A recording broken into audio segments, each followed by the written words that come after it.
High বন্ধুরা, আপনারা কেমন আছেন? আশা করি ভালোই আছেন। আমিও খুব ভালো আছি। আজ আবার রিমিস কিচেন রান্নাঘর থেকে আপনাদের সামনে হাজির হয়ে গেছি। আজ করব রুই মাছের হরগৌরি।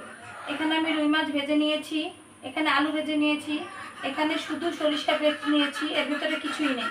এখানে আছে ভাজা জিরে বাটা, এখানে আছে সামান্য একটু রসুন, জিরে, আদা, তিনটা দিয়ে আমি একসঙ্গে বেটে নিয়েছি। এখানে আছে শুকনো লঙ্কার গুঁড়ো। এবার দেখুন প্রস্তুত প্রণালী, এটা আমি কিভাবে তৈরি করব। দেখুন গ্যাসে আমি কড়াইটা বসিয়ে দিয়েছি। এবার দিয়ে দেব তেল, পরিমাণ মতো তেল দিয়ে দিয়েছি।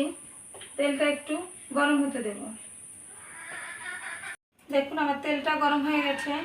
এবার আমি যে রসুন, আদা, জিরেটা বেটে রেখেছিলাম একসঙ্গে,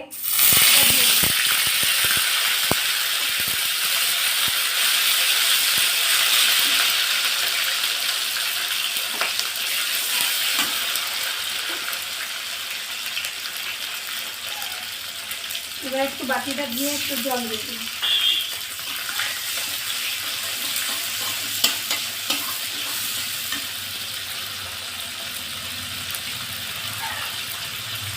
দিয়ে দেবো পরিমাণ মতো হলুদ গুঁড়ো,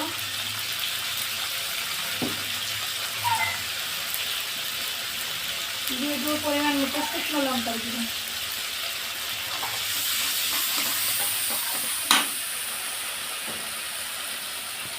দিয়ে দেবো পরিমাণ মতো লবণ, দিয়ে মশলাটা একটু কষিয়ে নেব।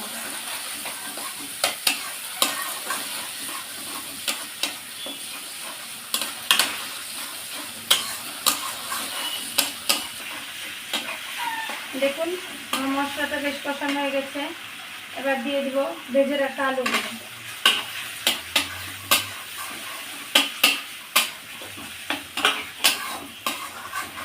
আলুগুলো দিয়ে আরেকটু কষিয়ে নেব।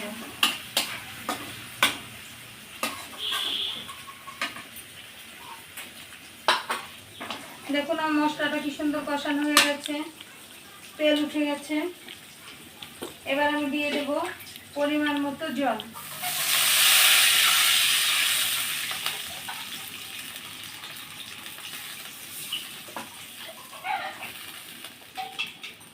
জলটা দিয়ে আমি এবার ফুটতে দেব।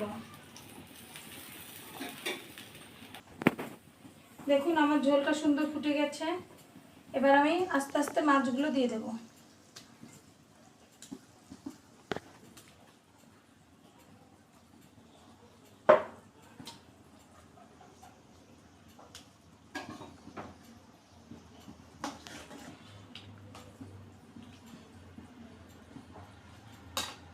এবার ঝোলটা বেশ ভালো করে জাল হতে দেব। গ্যাসের আঁচটা কমিয়ে দেব। আস্তে আস্তে ঝোলটা সুন্দর জাল হয়ে যাবে। এবার আমি শুধু সরিষাটা বেটে রেখেছিলাম সেটা দিয়ে দেব।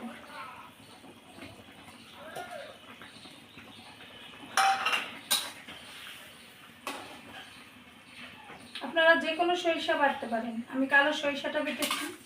আপনার ইচ্ছে করলে কালো সরিষা বা সাদা সরিষা, যার যেটা ভালো লাগে, এতে কোনো সমস্যা নেই। যার যেটা খুশি দিতে পারে।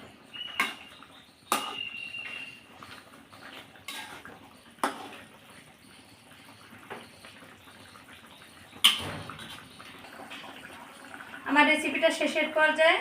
এবার ভাজা জিরে গুঁড়ো বাটাটা দিয়ে দেব।